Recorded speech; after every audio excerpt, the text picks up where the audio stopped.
दोस्तों इस वक्त पूरी दुनिया में लगभग 57 मुस्लिम देश हैं और इन सारे मुस्लिम देशों में मुसलमान ही मेजॉरिटी में हैं, यानी कि मुसलमान ही बहुसंख्यक हैं। और कहीं कहीं तो मुसलमान 90 से लेकर के 99% तक अपनी आबादी इन देशों में बनाते हैं। और अगर अब बात कर ली जाए इंडिया की, तो इंडिया में मुसलमान माइनॉरिटी में हैं और यहाँ की 14 से 15% तक की आबादी मुसलमान बनाते हैं। और अगर ऑल ओवर देखा जाए तो मुसलमान लगभग 25 करोड़ तक इंडिया की आबादी में हिस्सेदार हैं। तो कायदे में होना तो ये चाहिए था कि वो 57 या 58 मुस्लिम देश जहाँ की मुसलमान आबादी 90 से 95 या 99% तक बनती है, उनके यहाँ मुसलमानों को ज़्यादा फैसिलिटी हासिल हो और इंडिया के मुसलमानों को एज अ माइनॉरिटी कम फैसिलिटी हासिल हो। लेकिन अगर मैं आपसे कहूँ कि दुनिया में बहुत सारी ऐसी फैसिलिटीज़ हैं जो पूरी दुनिया में मुसलमान किसी भी इस्लामिक देश या किसी भी मुस्लिम कंट्री में नहीं ले पाते और वो सुविधाएं सिर्फ और सिर्फ इंडियन मुस्लिम्स के लिए अवेलेबल हैं, तो यकीनन आप चौंकेंगे। लेकिन दोस्तों हकीकत यही है। तो चलिए वीडियो को शुरू करते हैं और हम देखते हैं वो कौन कौन सी सुविधाएं हैं जो सिर्फ इंडियन मुस्लिम्स के पास हैं,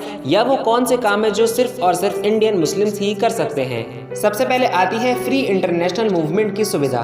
दोस्तों कई सारे देश दुनिया भर में ऐसे हैं और खासकर यूरोपियन कंट्रीज में कई सारे देश ऐसे हैं जिन्होंने बहुत सी मुस्लिम कंट्रीज पर पाबंदी लगा रखी है। उनके लोग वहां नहीं जा सकते, उनके लोगों को वहां सिटीजनशिप नहीं मिल सकती और ना ही उनके स्टूडेंट उन देशों में जाकर के पढ़ाई कर सकते हैं। और इन बैंड कंट्रीज में सबसे ऊपर नाम आता है पाकिस्तान, अफगानिस्तान, फिर सीरिया और इराक का। लेकिन भारत के मुसलमानों को भारतीय होने की वजह से इस तरीके की किसी भी बंदिशों का सामना नहीं करना पड़ता, क्योंकि पूरी दुनिया में कोई भी देश ऐसा नहीं है जिसने भारतीयों की अपने यहाँ एंट्री पर पाबंदी लगा रखी हो। लिहाजा और भारतीयों की तरह भारतीय मुस्लिम भी पूरी दुनिया के किसी भी देश में जा सकते हैं, वहाँ पर रह सकते हैं, यहाँ तक कि वहाँ की सिटीजनशिप ले सकते हैं और वहाँ पर बिजनेस वगैरह भी कर सकते हैं। अब आते हैं दूसरी सुविधा की तरफ और इसका नाम है हज सब्सिडी। दोस्तों आपको पता होगा कि इंडियन मुस्लिम्स ज़्यादातर मिडिल क्लास या फिर लोअर मिडिल क्लास से ताल्लुक़ रखते हैं और उनके पास इतने पैसे नहीं होते कि वो हज पर जाने के लिए अपने सारे खर्चे उठा सकें, क्योंकि हज पर जाने के लिए लगभग लाख या 2 लाख का खर्चा तो आता ही आता है। लिहाजा इंडियन गवर्नमेंट उनको हज पर सब्सिडी देती है और आप इस सब्सिडी को स्कॉलरशिप की तरह समझ सकते हैं। जैसे कि गरीब स्टूडेंट्स को पढ़ने लिखने के लिए स्कॉलरशिप दी जाती है, वैसी इंडिया में मुस्लिम्स को हज के लिए सब्सिडी दी जाती है और उनकी कुछ फाइनेंशियल हेल्प की जाती है। और दोस्तों हैरत की बात यह है कि पूरी दुनिया में हज पर सब्सिडी देने वाला भारत इकलौता देश है।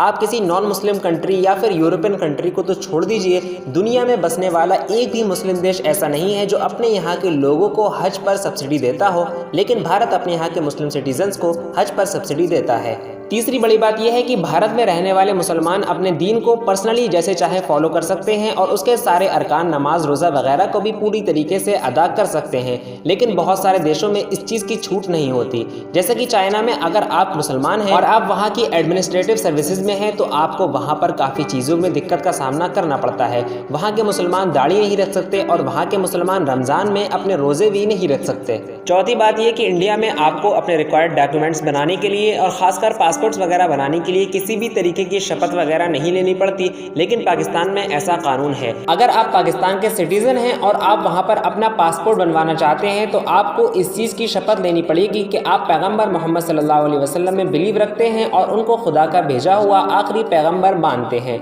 इससे वहाँ के कादियानी यानी कि अहमदी लोगों को बहुत ज़्यादा दिक्कत का सामना करना पड़ता है, क्योंकि वो बिलीव करते हैं कि मोहम्मद सल्लल्लाहु अलैहि वसल्लम खुदा के भेजे हुए आखिरी पैगंबर नहीं है। उसके बाद बात आती है मुस्लिम वुमेन्स की। मुस्लिम वुमेन्स को भी इंडियन कॉन्स्टिट्यूशन के हिसाब से हर तरीके की आज़ादी हासिल है। वो अपना लाइफ स्टाइल अपनी मर्जी से चूज कर सकती हैं, जो चाहे वो ड्रेसेस पहन सकती हैं वगैरह वगैरह। लेकिन बहुत सारी कंट्रीज़ में उनको इस चीज़ की आज़ादी हासिल नहीं है। अगर बात की जाए इस्लामिक कंट्रीज़ की यानी कि मुस्लिम देशों की, तो यहाँ पर उनको बुर्के के अलावा कोई और चीज़ पब्लिक प्लेस में पहनना अलाउड नहीं है। और अगर बात की जाए यूरोपियन कंट्रीज़ की, तो वहाँ पर मुस्लिम वुमेन्स के लिए बुर्का पहनने पर पाबंदी है और ऐसा करने पर उनको फाइन का सामना करना पड़ सकता है। लेकिन अगर बात की जाए इंडिया की, तो यहाँ पर पूरी तरीके से आज़ादी है। अगर आपका मन करे तो आप बुर्का पहन लें और अगर आपका जी ना चाहे तो आप बुर्का ना पहने। आपको फोर्सफुली कोई भी इस बात की तरफ रागिब नहीं कर सकता, ना ही कोई ज़बरदस्ती आपके ड्रेसेस पर पाबंदी लगा सकता है। उसके बाद आते हैं छठे पॉइंट की तरफ और ये मुस्लिम मर्दों के बारे में है। दोस्तों आपको पता होगा चाइना समेत कुछ कंट्रीज ऐसी हैं जिन्होंने मुस्लिम मर्दों पर इस बात की पाबंदी लगा रखी है कि वो दाढ़ी नहीं रख सकते। लेकिन इंडिया में इस तरीके की कोई भी पाबंदी नहीं है। तो दोस्तों ये कुछ पॉइंट्स थे जो मैंने आपके सामने रखे। तो चलिए अब इस वीडियो को यहीं ख़त्म करते हैं, इस उम्मीद के साथ कि वीडियो आपको पसंद आई होगी और इस वीडियो को अपने कॉन्टैक्ट्स में ज़रूर शेयर कीजिए। मज़ीद इसी तरीके की वीडियोज़ देखते रहने के लिए आप हमारे चैनल KW प्रेजेंट को सब्सक्राइब कर सकते हैं। फिर मिलते हैं अगली वीडियो में, जब तक के लिए अलविदा।